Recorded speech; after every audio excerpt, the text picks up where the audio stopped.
bagian yang kedua, saudaraku, kita akan melanjutkan ya. Dari seri firman Tuhan Soul Healing, kesembuhan batin.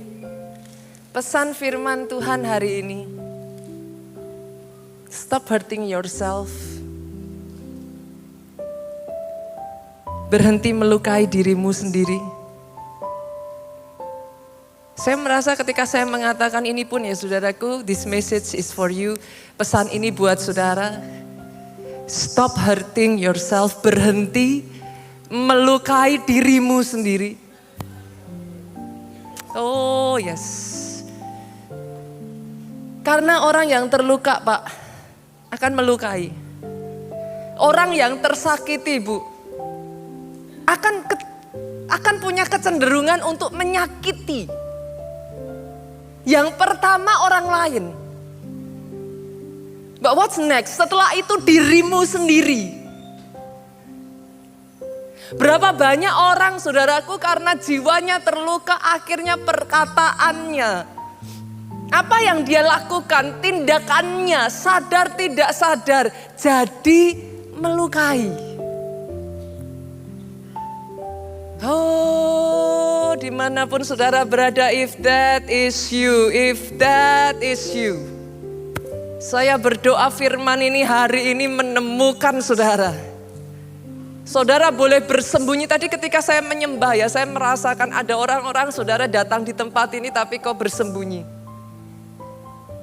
Engkau datang tapi engkau bersembunyi, engkau ada di tempat yang terbelakang, engkau ada yang seolah-olah jangan sampai ada yang lihat saya, Pastor. He is looking for you. Dia menemukan saudara. Hari ini tidak ada satupun yang dia lewatkan dimanapun engkau duduk. Dia temukan engkau. Karena ada orang-orang ya saudaraku, setiap kita di sini pasti punya ya yang namanya keluarga, sahabat, teman, kolega, tetangga saudara. Ada orang-orang itu ya apa sih kalau saya bilang itu lahir aja udah lucu gitu saudara. Dia nggak perlu melakukan sesuatu yang berlebihan. Bahasa saya nafas aja udah lucu gitu saudaraku. Biasanya kita senang deket-deket orang kayak gini gitu. Karena menyenangkan gitu. Ada orang-orang yang kadang bahkan apa sih kita nyaman gitu ya. Orangnya ramah, kita deket aja rasanya sejuk gitu kan. Tapi pernah nggak saudaraku ketemu orang-orang yang nggak tahu gimana gitu. Kita nggak ngapa-ngapain aja, dia cuman ngomong aja. Udah nusuk gitu. Apa orang Solo bilangnya nyelekit gitu saudara. Dia ngomong itu aja udah nyakitin kayak gitu. Kenapa saudaraku? Firman itu ngomong. Dari hati terpancar keluar. Gak bisa ditipu, seperti itu gak bisa saudara tutupi. Kalau yang di dalamnya luka, dia akan mencari cara entah bagaimana orang lain bisa merasakan yang dia rasakan. Bukan hanya melukai orang lain, kadangkala karena luka berapa banyak pasangan suami istri ya saudaraku tahu, harusnya berbaikan tahu. Tapi sudahlah Pastor, karena terluka saudaraku. Udahlah main gila aja, sama-sama biarin. Betul? Berapa banyak yang akhirnya gak kuat saudaraku, tahu. Saudara menjadi orang Kristen, saudara duduk di tempat ini saja, saudara tahu. Tapi karena sudah saking sakitnya gitu. Saya melihat berapa banyak orang akhirnya ya saudaraku, saya gak tahu apakah saudara pernah melakukan. Tapi setidaknya dalam batasan tertentu, yes you do. Kadang rasanya tuh kepengen jambak rambut, kepengen narik rambut saudara. Kadang rasanya tuh kepengen kepala itu dibentur-benturkan. Kenapa? Saudara tahu sakitnya tuh di dalam tapi kepengen aja yang di luar ini bisa ngerasain sakitnya. If that is you ya saudaraku, itu semua adalah manifestasi bentuk dari hati jiwa yang terluka. Kalau hari ini saudara ada di tempat ini, izinkan saya mengatakan ini. Embrace His love. Ada kabar baik buat engkau Pak. Yesus tidak hanya datang untuk orang yang sehat, orang yang baik-baik saja. Dia datang mencari yang terluka. Dia mencari yang sakit. Dan hari ini dia mencari engkau. Wherever you are, dia mencari engkau. Pastor, saya sudah gak bisa melakukan apa-apa lagi. I cannot pray.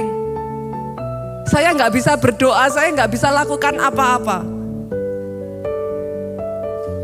Bahkan saya di gereja, saya udah gak dapet apa-apa lagi. Saya dengar firman, saya gak bisa. Saya tahu harusnya saya berjuang, harusnya api saya masih menyala. Boleh gak Bapak Ibu saya minta saudara satu aja hari ini.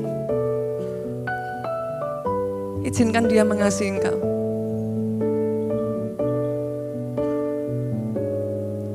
Bahkan kadang di keadaan seperti itu ya saudaraku, Tuhan mau mengasihi engkau aja engkau tolak lu. Tapi hari ini boleh gak saya minta saudara, just accept. Terima kasih Tuhan, kenapa? Karena minggu pertama saudara masih ingat firman Tuhan. Banyak di antara saudara ini kok yang sudah terbang lama. Tapi hari-hari ini saya melihat ada banyak yang sayapnya luka. Dengar ini saudaraku, bukan Tuhan gak mau bawa engkau tinggi. Bukan Tuhan gak mau angkat engkau. Bukan Tuhan gak mau bawa engkau besar. Tapi how can he? Dengan sayapmu yang terluka, seberapa kau bisa terbang jauh? Hari ini saya mau katakan kepada saudara, perjalananmu masih panjang. Oh, yang mengerti yang saya katakan amin yang paling keras. Perjalananmu belum selesai. Perjalananmu masih panjang. Engkau butuh sayap yang utuh. Dengan sayapmu yang terluka, saudara, yuk gak bisa jauh, saudara. Mau terbang seberapa? Gak bisa. Kalau itu engkau, tabib di atas segala tabib, dokter di atas segala dokter, hari ini dia membuka tangannya lebar-lebar buat engkau. Wherever you are, dimanapun engkau berada, saudaraku, engkau yang terluka, saya berdoa ketika sayapmu disembuhkan, sama seperti apa yang firman katakan, engkau seperti anak lembu keluar kandang. Ada kegirangan yang besar, sukacita yang besar, kelepasan. Hari ini saudaraku. Karena benar Yesus itu mencari saudara. He's looking, he's searching. Apakah saudara pikir saat ini saudara duduk di tempat ini, you're looking okay. Saudara bisa menipu orang di kiri kanan saudara. Tapi dia tahu engkau tidak baik-baik saja. Itu yang Yesus lakukan. Kemanapun dia pergi, apakah saudara pikir sebuah kebetulan? Enggak. Dia cari. Dia cari. Itu yang dia lakukan kepada orang yang kerasukan di Gerasa, saudaraku. Kita buka ya ayatnya, Markus pasalnya yang kelima. Ayatnya yang pertama sampai ayatnya yang kelima, yang sudah ketemu katakan amin. Yang ketemu karena lihat di depan juga katakan amin. Boleh gak toh saya minta Bapak Ibu buka Alkitabmu. Nanti keluarga Allah lama-lama ya saudara. Dari handphone kan, kalau yang namanya handphone itu kan alfabet. Alfabet kan diurutkan A, B, C, D, E. Lah nanti ditanya,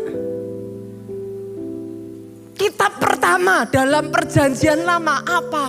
Amos. Lah A, saudaraku. Buka yuk, buka ya.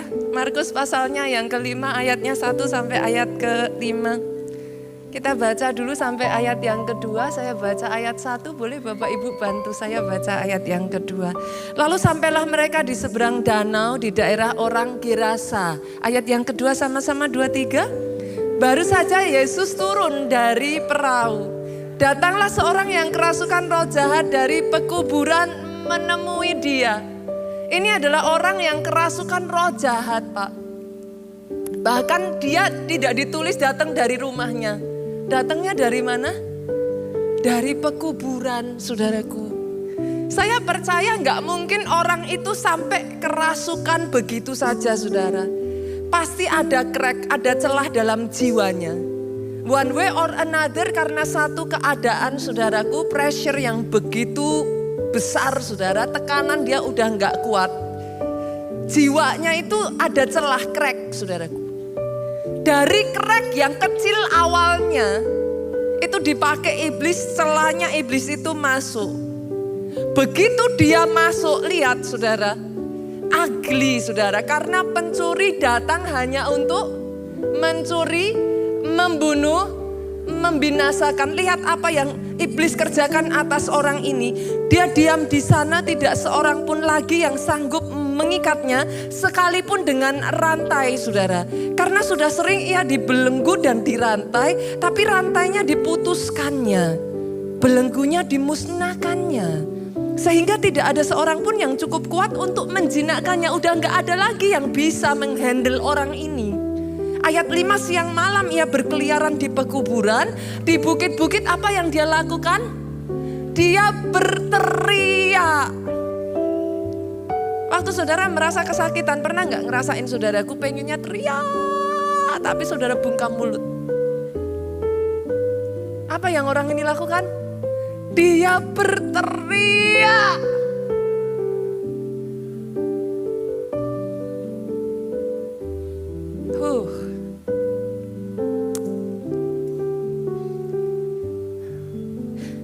Yesus dengar teriakan orang ini, saudara. Dia dengar teriakan orang ini. Saudara, ketika saudara kau berteriak, kau pikir tidak ada yang mendengar teriakan saudara. Hari ini firman Tuhan untuk engkau. Dia dengar teriakanmu. Dari tempat yang jauh sekalipun, dari tempat yang tersembunyi sekalipun, dia dengar teriakanmu. Apa yang orang ini lakukan, saudaraku? Dia memukuli dirinya dengan batu. Apakah saudara pikir tiba-tiba orang itu memukuli diri dengan batu? Saudara gila apa itu? Emang udah gila, saudaraku. Tapi prosesnya tidak begitu. Awalnya dia merasakan sakit yang begitu rupa, dia udah gak tahan. Mungkin dia cuman kayak tarik rambut, mungkin dia pukul diri sendiri dengan tangannya, saudaraku. Tapi lama-kelamaan itu pun sudah tidak terasa. Saudara pikir kenapa dia pukuli dirinya dengan batu? He wants to feel it. Itu adalah cara kita bisa merasakan sakitnya, saudara.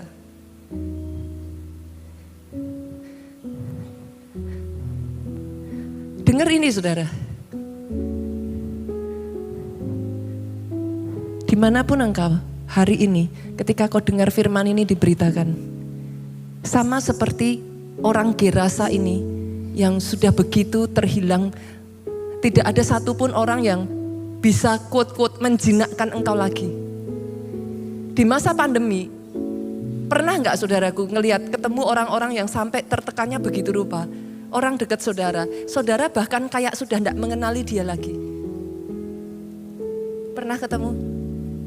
Berubah 180 derajat. Berapa banyak dari saudara yang ngomong ke saya gini, ya ampun pastor kok beda sekali ya. Dulu gak kayak gitu loh. Berapa banyak yang bahkan dulunya on fire habis-habisan buat Tuhan. Oh saudara ketemu bila perlulah jam 6, jam 9, mau jam berapa sampai malam juga saudara ketemu. Di Pondok Daud dia ada. Oh omnipresent saudaraku. Miracle Night Service dia ada. Tapi tiba-tiba gone just like that, hilang begitu saja. Saudara kayak sudah gak bisa mengenali. Orang ya saudara sampai di titik tertentu ya pressure yang begitu kuat ya. Itu crack. Masing-masing dari saudara levelnya berbeda-beda. Tapi kalau kau izinkan itu, iblis akan masuk saudara. One way or another, dia akan berusaha menyengkeram hidupmu. Hari ini saya perkatakan firman ini, kelepasan. Hari ini saya perkatakan firman ini, kesembuhan bagi jiwamu. Kesembuhan bagi jiwamu, sehat badanmu, baik jiwamu, kuat rohmu. Jadi atas hidup saudara. Itu sebabnya hari ini saya akan mengajak saudara kita melihat yuk. Dalam sepanjang sejarah Alkitab ya saudaraku, ternyata ada orang-orang Pak yang tidak tahan terhadap pressure. Apa yang mereka alami saudaraku? Kita belajar dari apa yang terjadi dalam hidup mereka ini. Apa sih yang kita bisa pelajari Pak? Saya ajak ya saudara, kita belajar dari yang pertama kehidupan seorang raja. Namanya Simri Bapak Ibu. Kita buka dari 1 Raja-Raja 16 ayatnya yang ke-15 yuk. Boleh senggol kiri kanan lagi yuk, Alkitabnya dibuka yuk, bisa yuk. Saya hari-hari ini terus menyerukan itu saudaraku. Baca Alkitabmu, baca Alkitabmu, baca Alkitabmu. Karena hanya orang yang mengenal Allahnya yang kuat dan bertindak. Kalau akarmu kuat kau gak gampang digoyang. Mau anginnya kenceng kayak apa gak gampang lo goyang saudara. Buka ya 1 Raja-Raja 16 ayat yang ke-15.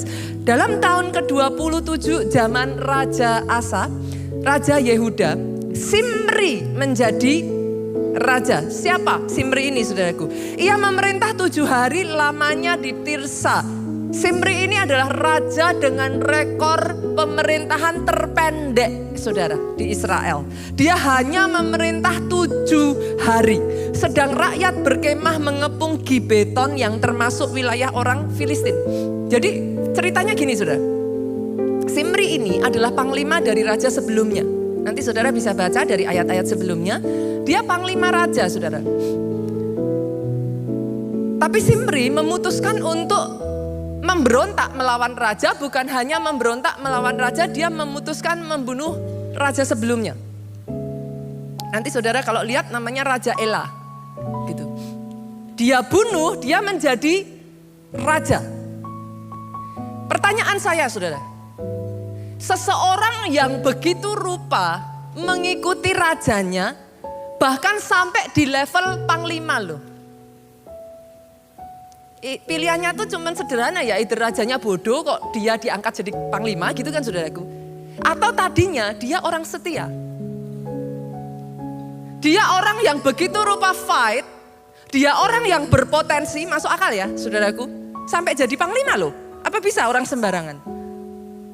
Dia orang yang hebat, di titik tertentu diangkat jadi panglima. Tapi one way or another, menurut saudara kalau sampai bunuh rajanya saudara. Saya percaya mungkin ada yang namanya kekecewaan saudaraku. Mungkin ada yang namanya ketidakpuasan.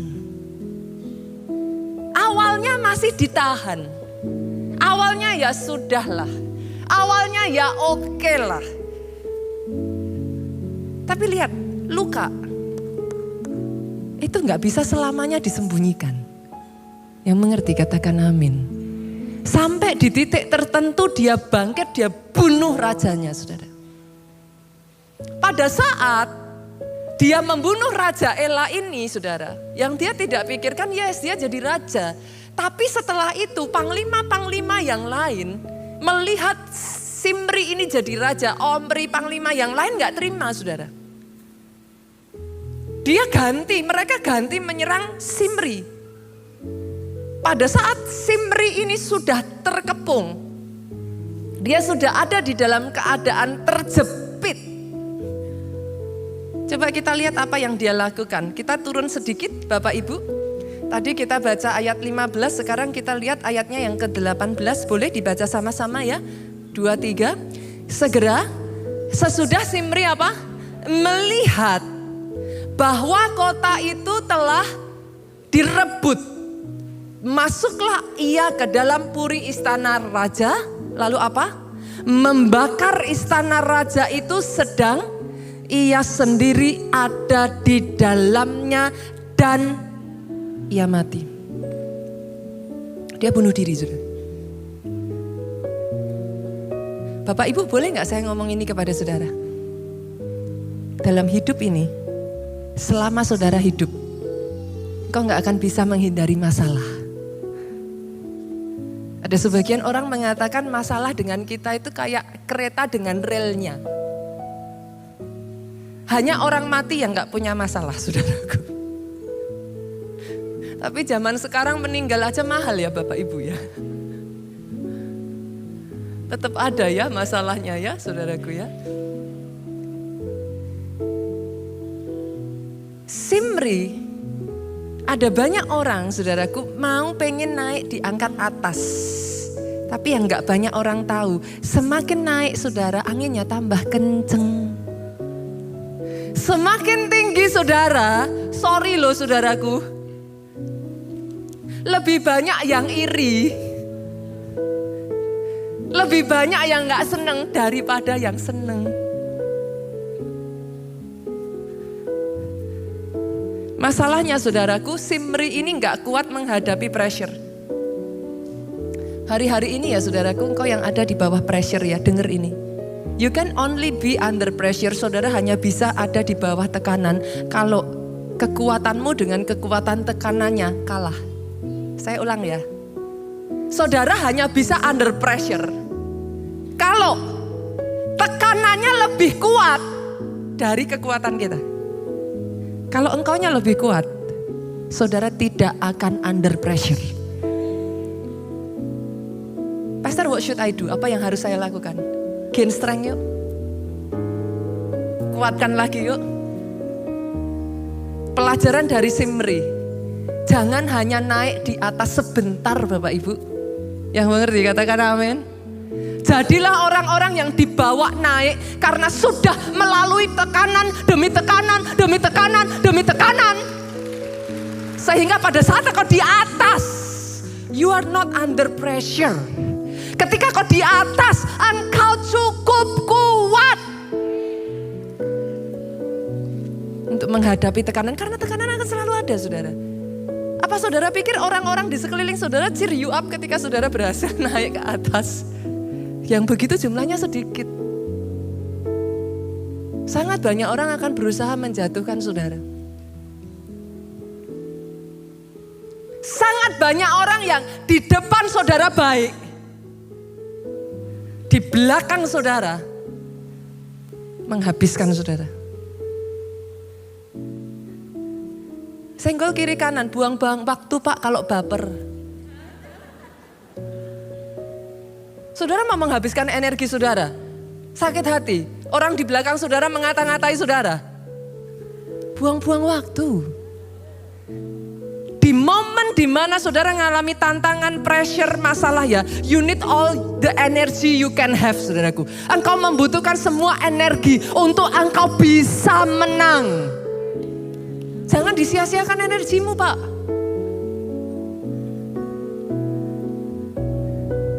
Di momen dimana engkau ada di under pressure ya saudaraku. Gain strength. In case ada di antara saudara pastor lah tapi udah terlanjur, saya udah di atas tapi kekuatan saya nggak cukup. Apa yang harus saya lakukan? Tidak ada cara lain saudaraku, berendam dalam firman, berendam dalam firman, berendam dalam firman. Kenapa? Musuh terbesar yang bisa mengalahkan kegalauan jiwa saudara. Ibu-ibu bukan shopping. Shopping happy. Tapi mau tahan berapa lama?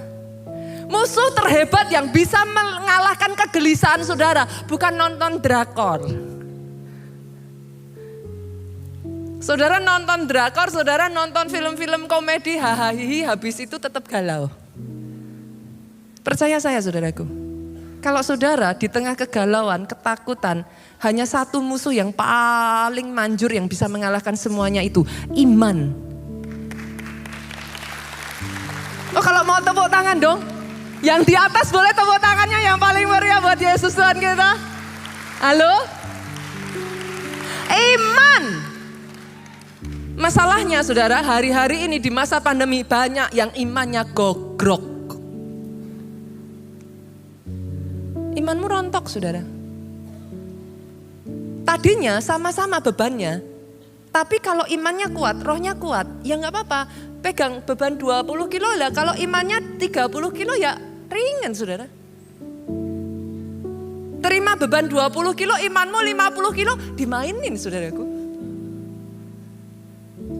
Lah sekarang kalau bebannya sama, bahkan lebih, bebannya 20 Bu jadi 40. Lah imannya turun jadi 20. Ngoyo, apa orang Solo bilang ngoyo, betul ya Pak ya? Berat. Itu sebabnya saudaraku, bangun imanmu lagi.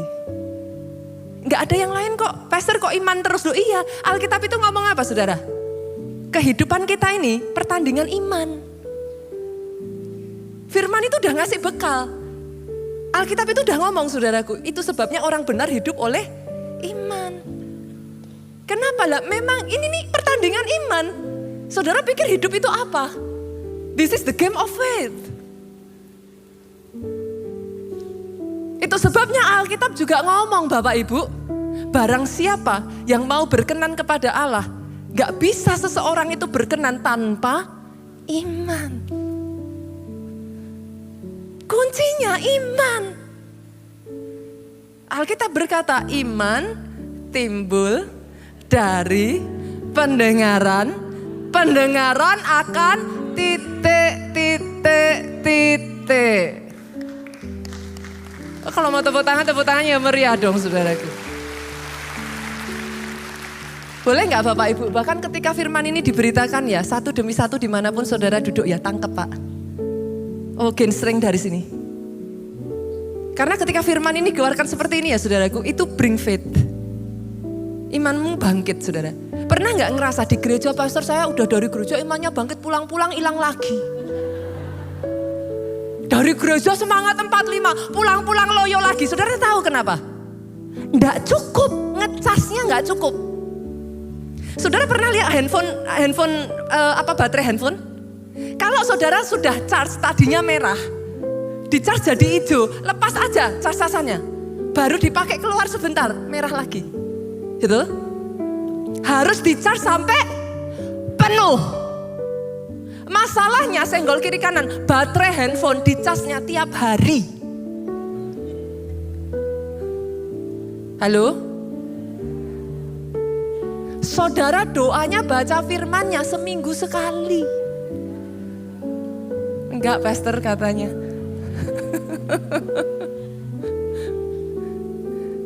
Curang loh orang Kristen tuh saudaraku. Handphonenya aja dicas tiap hari loh. Halo?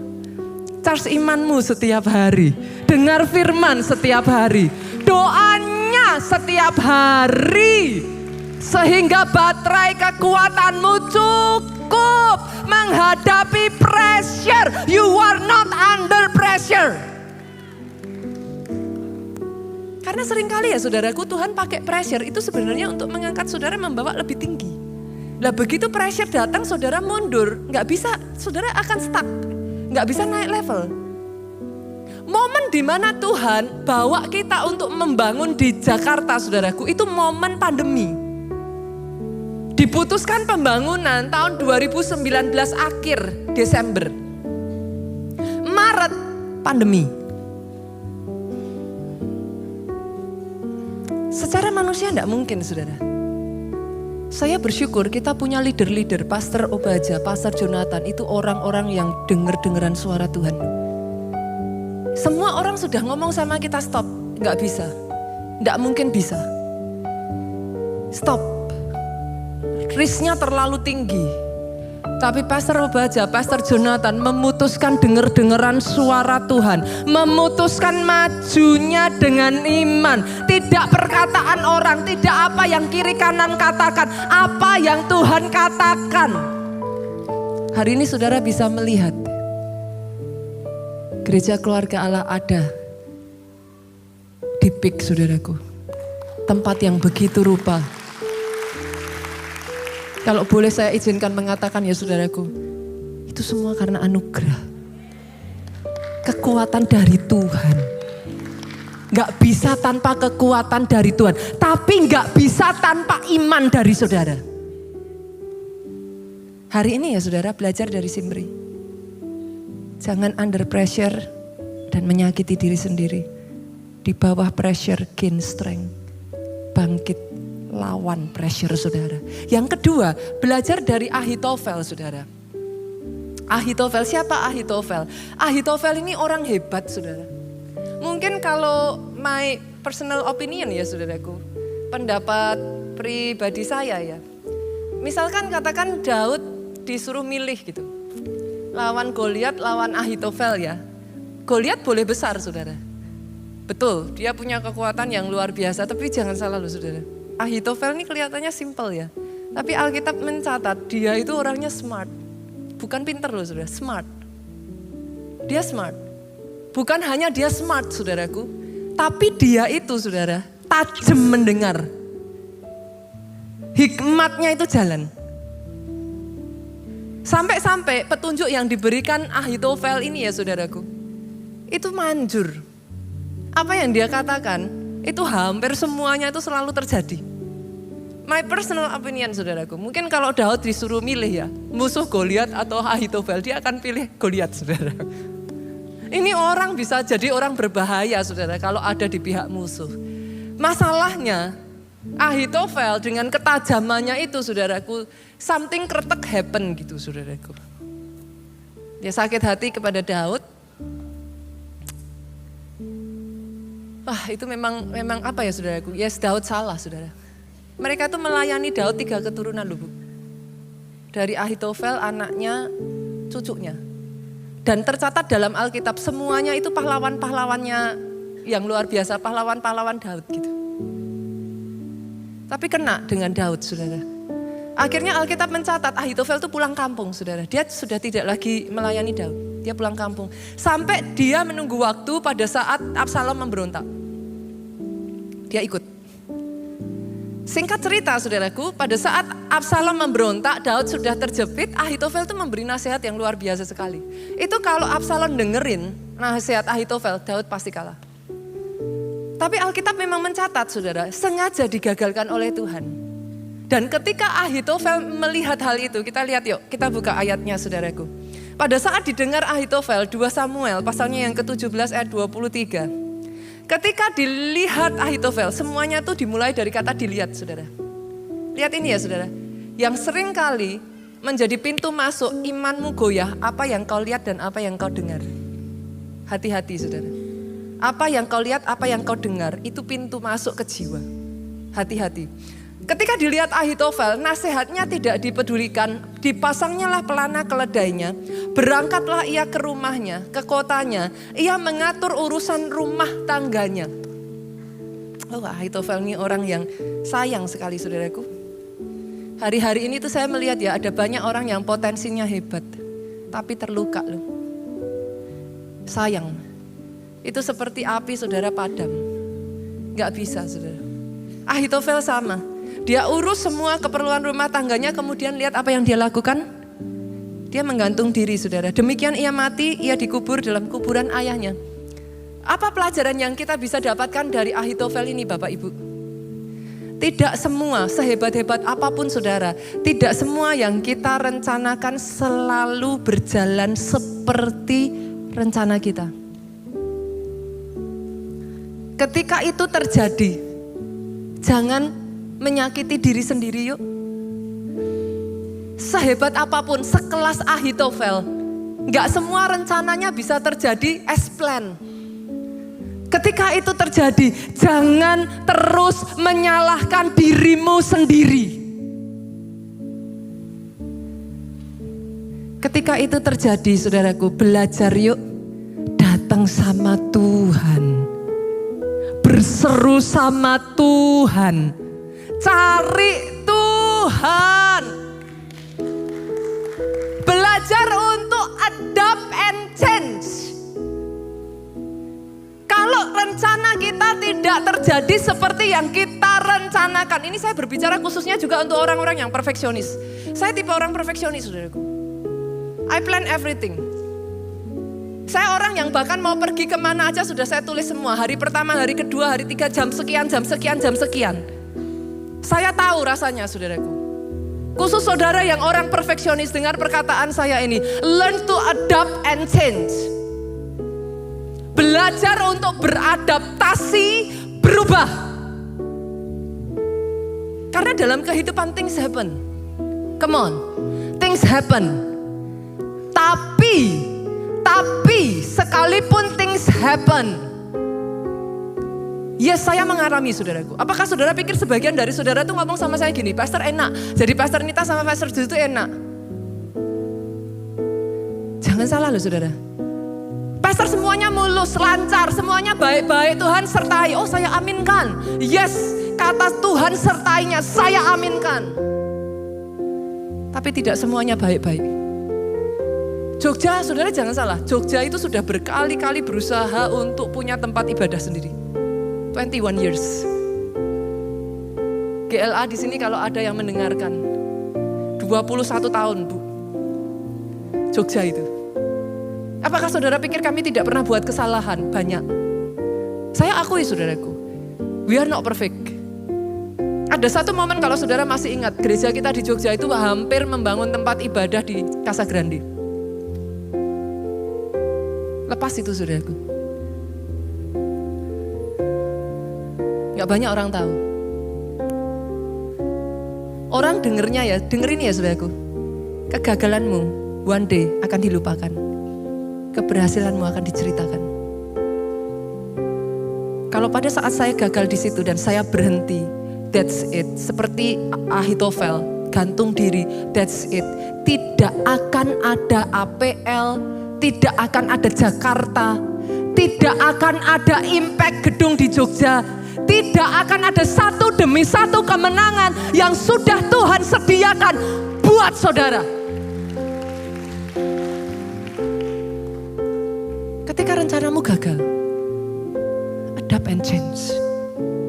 Be flexible. Tidak selalu apa yang kita rencanakan terjadi, tapi yes, penyertaan Tuhan tidak pernah berhenti dalam kehidupan kita. Sekalipun saat kita gagal, Bapak Ibu. Kegagalan bukan kiamat. Ada rencana yang jauh lebih besar di balik setiap kegagalan yang Tuhan izinkan terjadi. Belajar, adapt and change. Yang ketiga saudara, kehidupan siapa? Yang ketiga Yudas Iskariot, saudara tahu kisahnya. Yes, dia melakukan kesalahan besar saudaraku. Yudas itu menyesal loh saudara. Alkitab mencatat Yudas menyesal. Tapi sayangnya dia menyesal dan dia apa saudaraku? Gantung diri. Halo, kalau di sini ada yang pernah sempat berpikir saudaraku untuk mengakhiri hidup saudara, izinkan saya katakan, please, perjalananmu masih panjang. Perjalananmu masih panjang. Dimanapun saudara berada, kau dengar message ini, pesan firman Tuhan ini, saya katakan kepada saudara, perjalananmu masih panjang. Bukan hanya Yudas yang bikin salah saudara, Petrus juga bikin salah. Petrus juga menyangkal Yesus kok.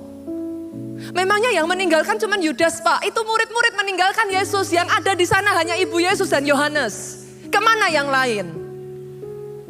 People make mistake. Saya tidak mengexcuse mistake ya Bapak Ibu. Maafkan saya. Jangan pakai perkataan dengan salah. I do not excuse mistake, but people make mistake. Pada saat saudara make mistake, datang kembali kepada Tuhan. Minta ampun. Minta ampun. Minta ampun. Bertobat. Tapi setelah itu, perbaiki diri. Perbaiki diri. Perbaiki diri, belajar dari kesalahan. Kesalahan bisa menjadi guru terbaik. Belajar dari kesalahan Bapak Ibu. Dan setelah itu perbaiki diri. Solo, keluarga Allah, we can make mistake. Tapi jangan berhenti pada kesalahan yang kita buat. Belajar, perbaiki diri. Come on, be better. Be better, be better. Dan setelah itu saudaraku, lihat, justru ketika kau memperbaiki diri di depan nanti ya saudara, masalah itu akan terus datang. Tapi bukankah satu demi satu menjadi guru buat saudara untuk bisa menghadapi masalah di kedepan harinya. Itu sebabnya saya katakan stop hurting yourself. Berhenti menyakiti dirimu sendiri. Kenapa, Pastor? Karena 3 alasan. Saya bacakan ayat ini, yuk. Kita lihat ya, saudaraku. Yesaya pasalnya yang keempat. Yesaya pasalnya yang keempat, ayatnya yang pertama sampai ayatnya yang keempat. Tetapi sekarang, saya berdoa firman ini untuk saudara. Perkataan ini saya berdoa ini untuk engkau.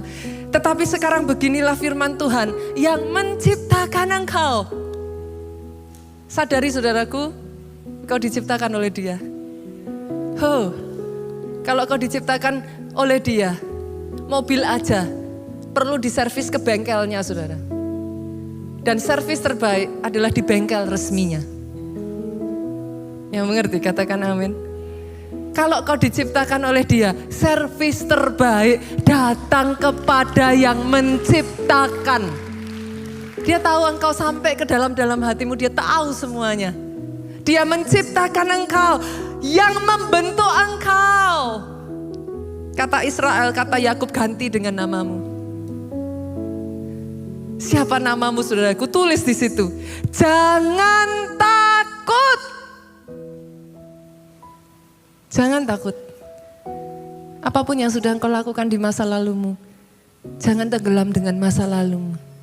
Jangan takut sebab aku telah menebus engkau. Aku telah memanggil engkau dengan namamu. Engkau kepunyaanku.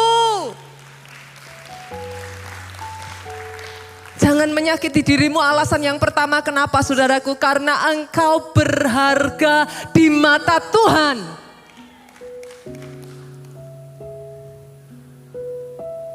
Hidupmu berharga bagi Allah. Tiada yang tak berkenan di hadapannya. Dia ciptakan kau seturut gambarnya. Dia ciptakan engkau indah adanya.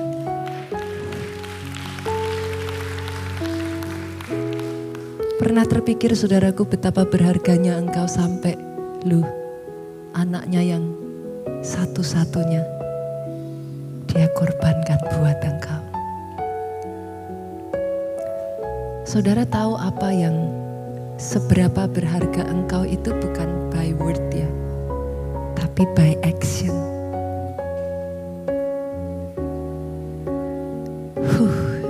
Pengalaman sekian tahun ini membuat saya belajar, saudaraku, action speak louder than word. Betul? Orang bisa ngomong, tapi tindakan seseorang membuktikan yang di hatinya. Kalau saudara mau tahu sesuatu, betapa sesuatu itu berharga, saudara mau tahu seberapa Tuhan berharga buat saudara, lihat tindakanmu.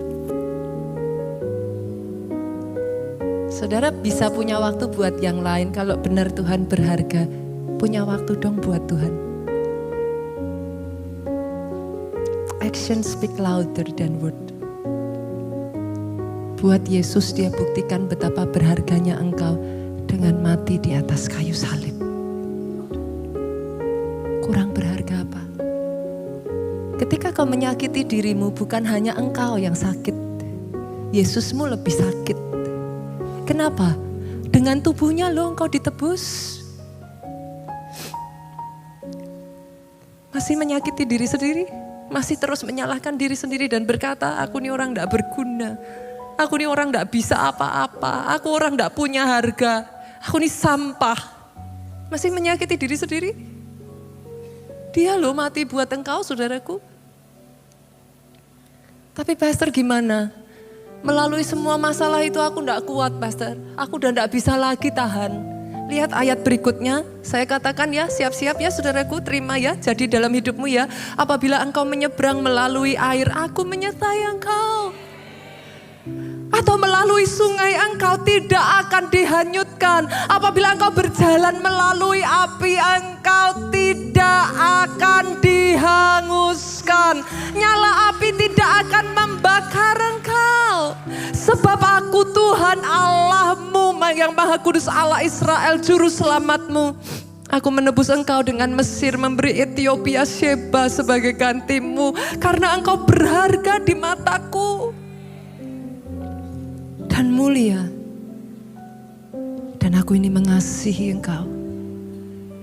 Maka aku memberi manusia sebagai gantimu, bangsa-bangsa sebagai ganti nyawamu. Engkau berharga Bapak Ibu. Dan yang kedua, Yesus itu mengasihi engkau sampai pedulinya sebegitu rupa. Pernah saudara terpikir untuk Yesus menyelamatkan orang kerasukan dari Gerasa itu, saudaraku? Apa yang dia lakukan? Itu jalur yang seharusnya tidak normal saudara dia lakukan. Saudara pengen tahu apa yang Yesus lakukan untuk menyelamatkan orang gila dari Gerasa itu? Buka ya. Markus yuk, pasal 4 ayatnya yang ke-35 sampai ayatnya yang ke-41. Masih ingat kisah angin ribut di tengah-tengah danau? That is it. Murid-muridnya sampai bilang sama Yesus, Guru, engkau tidak peduli kalau kita binasa. Saya bisa membayangkan saat itu Yesus menjawab muridnya, aku peduli. Tapi aku juga peduli ada satu orang di balik sungai itu, danau itu, yang menantikan aku. Dia menempuh bahaya badai demi seorang gila yang sudah ditolak masyarakat, ditolak oleh keluarganya sendiri. Ada di sini yang saudara merasa sudah tidak berharga buat Tuhan, saudaraku. Segitunya dia peduli sama engkau. Keluargamu, orang di sekitarmu boleh gak peduli. Tapi Yesus menempuh danau itu. Bukan ngomong kosong saudara, orang yang pacaran baru ngomongnya apa? Laut pun ku seberangi. Betul? Gunung pun ku daki. Yesus itu beneran saudara. Dia seberangi sungai itu di momen paling berbahaya. Yesus tahu itu. Demi mencapai orang kerasukan di Gerasa itu. Apa nilainya dari orang itu? Gak ada secara dunia. Tapi dia kejar habis-habisan. Bapak Ibu, engkau yang sudah merasa tidak kuat lagi ya saudara. Jalanmu masih panjang. Yuk, poin saya yang terakhir ketiga. Lalui bersama dengan